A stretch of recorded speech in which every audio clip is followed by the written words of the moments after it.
ہدایت میں نے تمہیں بتانی تھی، اس لیے میں نے خالی نہیں کہا ذالک الکتاب لا ریب فیہ، بلکہ میں نے پہلے 3 قسمیں اٹھائی، الف میں اپنی، لام میں جبریل کی، میم میں محمد کی۔ اللہ آپ نے یہ 3 قسمیں ہی کیوں اٹھائی؟ فرمایا اس لیے کہ ہم تینوں کا تعلق قرآن سے ہے۔ میں بھیجنے والا رب کریم، اس کو لے کے آنے والا جبریل امین، اور اس کو لینے والے محمد کریم، تو میں بھیجنے والا تھا، اس لیے میں نے اپنی قسم اٹھائی۔ جبریل لے کے آنے والا تھا، اس لیے میں نے جبریل کی قسم اٹھائی، اور محمد صلی اللہ علیہ وسلم پر اترنا تھا، اس لیے میں نے محمد کی قسم اٹھائی۔ اللہ یہ 3 قسمیں اٹھانے کے بعد اعلان کیا کرنا ہے؟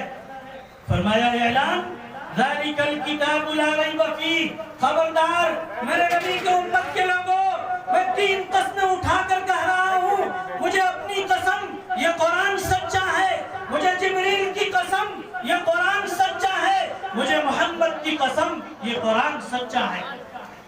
میں نے قسمیں اس لیے اٹھائی تاکہ 14ویں صدی کا ملنگ، 14ویں صدی کا خبط الحواس یہ نہ کہہ سکے کہ یہ قرآن سچا نہیں، اس لیے اس خبط الحواس کے بکواس پر اعتبار نہ کرنا، بلکہ میری ذات پر اعتبار کرنا۔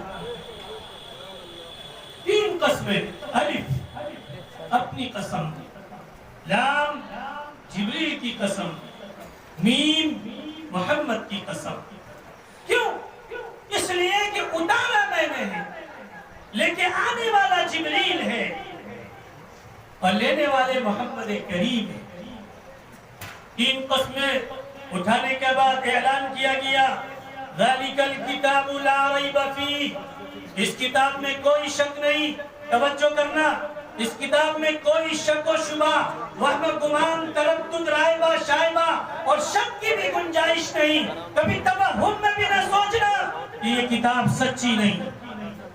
کائنات کے رب نے سب سے پہلے قرآن کے تعارف سے بھی پہلے قرآن کی صداقت اور حقانیت کے لیے 3 قسمیں اٹھائی۔ آگے چلتا ہوں، پھر 3 قسمیں اٹھانے کے بعد اعلان کیا ذالک الکتاب لا ریب فیہ، یہ کتاب لا ریب ہے۔ اہل ذوق، اہل فکر، اہل عمق، اہل دل سے اس پر توجہ چاہوں گا۔ پھر سوال کرتے ہیں رب کائنات سے، اللہ آپ نے ذالک الکتاب کیوں کہا، ذالک القرآن کیوں نہیں کہا؟ حالانکہ اس قرآن میں جہاں کہیں بھی ہم ذکر دیکھتے ہیں لفظ قرآن موجود ہے۔ الرحمن علم القرآن یاسین والقرآن الحکیم بل هو قرآن مجید ان هذا القرآن لو انزلنا هذا القرآن، ہر جگہ قرآن قرآن قرآن کا ذکر موجود ہے، لیکن آپ نے ذالک القرآن کیوں نہیں کہا، ذالک الکتاب کیوں کہا؟ تو جواب شکوہ کے طرز پر جواب ملتا ہے، میرے نبی کے امت کے لوگوں، میں اگر ذالک القرآن کہتا تو 14ویں صدی کا ملنگ، 14ویں صدی کا خبط الحواس، 14ویں صدی کا علم و عمل سے مادرزاد یتیم یہ کہہ سکتا تھا کہ اللہ نے تو قرآن کو سچا کہا ہے، قرآن کو تو ہم بھی سچا مانتے ہیں، لیکن یہ قرآن تھوڑا ہے، قرآن تو وہ ہے جس کے 40 پارے ہیں، قرآن تو وہ ہے جو پہاڑوں کے تہوں میں ہے، قرآن تو وہ ہے جو امام مہدی علیہ السلام کے پاس ہے۔ اللہ نے اس دجل، اس فریب کے پردے کو چاک کرتے ہوئے 1450 سال پہلے ہی اعلان فرمایا ذالک الکتاب لا ریب فیہ، میرے نبی کی امت کے لوگوں، اے مسلمانوں، یہ کتاب سچی ہے جو تمہارے ہاتھوں میں ہے۔ ذالک القرآن لا ریب فیہ نہیں کہا تاکہ کوئی ملنگ دھوکہ نہ دے سکے کہ یہ تو خلفاء کی لکھی ہوئی کتاب ہے، یہ تو نعوذ باللہ بعد کے لوگوں نے لکھی ہے۔ اللہ پاک نے صاف کہہ دیا ذالک الکتاب لا ریب فیہ، اس کتاب میں شک نہیں ہے مسلمانوں جو تمہارے ہاتھوں میں، یہ کتاب جو تیری مسجدوں میں ہے، یہ کتاب جو تیرے مدرسوں میں ہے، یہ کتاب جو تمہارے گھروں میں ہے، یہ کتاب جو تمہارے جھولی میں ہے، یہ کتاب جو تمہارے سینوں میں ہے، یہ کتاب جو تمہارے دل و دماغ میں پیوست ہے، اس کتاب میں شک نہیں ہے۔ ذالک الکتاب لا ریب فیہ۔ اس کے بعد اگلا جملہ فرمایا ھدی للمتقین، میں بڑی تیزی سے اپنی موضوع کو ختم کر رہا ہوں وقت کی کمی کی وجہ سے۔ پہلے جملے میں اللہ پاک نے قرآن کی صداقت اور حقانیت کو بیان کیا، اور دوسرے جملے میں اللہ پاک نے آمد قرآن کے مقصد کو بیان کیا۔ نے قرآن کو نازل کیا ھدی للمتقین، یہ متقیوں کی ہدایت ہے، یہ راہ منزل ہے۔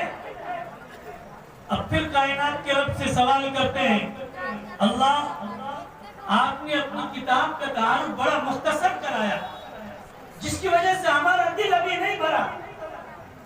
آپ اپنی کتاب کا تھوڑا اور تعارف کرائیے، مزید معلومات چاہیے آپ کی کتاب کے بارے میں، پوری تفصیلی تعارف اور پوری وضاحت چاہیے۔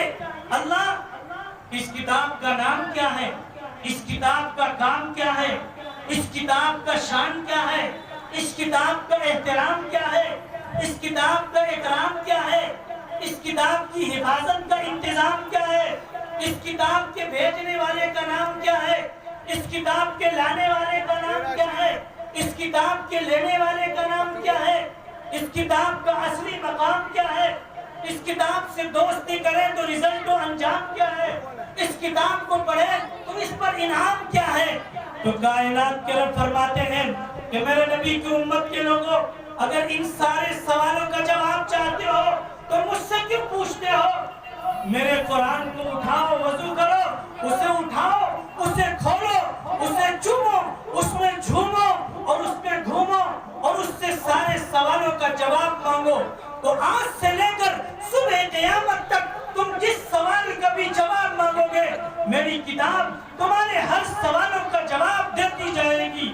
تم روز ازل کا پوچھو، قرآن بتائے گا، تم روز ابد کا پوچھو، قرآن بتائے گا، تم عالم ارواح کا پوچھو، قرآن بتائے گا، تم عالم دنیا کا پوچھو، قرآن بتائے گا، تم عالم برزخ کا پوچھو، قرآن بتائے گا، تم عالم محشر کا پوچھو، قرآن بتائے گا، تم عالم جنت کا پوچھو، قرآن بتائے گا، تم انبیاء کے ادوار پوچھو، قرآن بتائے گا، تم تاریخ کے قصے پوچھو، قرآن بتائے گا، تم لغت کا علم پوچھو، قرآن بتائے گا، تم گرامر کا علم پوچھو، قرآن بتائے گا، تم جغرافیہ کا علم پوچھو، قرآن بتائے گا، تم فلسفے کا علم پوچھو، قرآن بتائے گا، تم نجوم کے علم پوچھو، قرآن بتائے گا، تم کواکب کا علم پوچھو، قرآن بتائے گا۔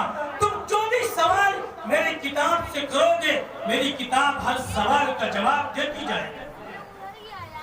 آؤ اب تمہیں قرآن کے دروازے پر لے چلتے ہیں، اور قرآن کے دروازے پر دستک دے کر پوچھتے ہیں، اے قرآن تو اپنے تعارف تو کرا، اے قرآن اپنے بارے میں کچھ معلومات تو بتا۔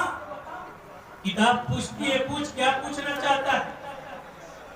میں نے پوچھا، اے قرآن تیرا نام کیا ہے؟ تو کتاب خود جواب دیتی ہے، میرا نام پوچھتے ہو، یاسین والقرآن الحکیم، میرا نام قرآن ہے، میں علم کا بہتا ہوا سمندر ہوں۔ میرا نام پوچھتے ہو، الرحمن علم القرآن، میرا نام قرآن ہے، میں علم حکمت کا بہتا ہوا دریا ہوں۔ اے قرآن تو یہ بتا، اے قرآن تو یہ بتا، تیرا پیغام کیا ہے، تیرا مقام کیا ہے؟ تو قرآن خود جواب دیتی ہے، تیرا شان کیا ہے؟ اے قرآن تو بتا تیرا شان کیا ہے؟ تو قرآن خود جواب دیتی ہے کہ میرا شان پوچھتے ہو، میرا شان، میرا رعب، میرا دبدبہ، لو انزلنا هذا القرآن على جبل لرأيته خاشعا متصدعا من خشية الله۔ میرا شان، میرا رعب، میرا دبدبہ، میرا جہو جلال یہ ہے کہ رب اگر کائنات کے پہاڑ پر مجھے اتار دیتا تو کائنات کا پہاڑ بھی میری حیبت سے ریزہ ریزہ ہو جاتے۔ اے قرآن تو یہ بتا کہ تیرا احترام کیا ہے؟ تو کتاب خود جواب دیتی ہے کہ میرا احترام پوچھتے ہو، لا یمسہ الا المطہرون، میرا احترام یہ ہے کہ مجھے کوئی ناپاک اور پلید آدمی ہرگز نہ چھوئے۔ مجھے اگر چھونا ہے تو پہلے پاک ہو کر کے آنا، تب مجھے نیچے ہاتھ لگانا. اے قرآن تو یہ بتا تیرا اکرام کیا ہے؟ تو قرآن خود جواب دیتا ہے کہ میرا اکرام پوچھتے ہو، میرا اکرام پوچھتے ہو، میرا اکرام پوچھتے ہو.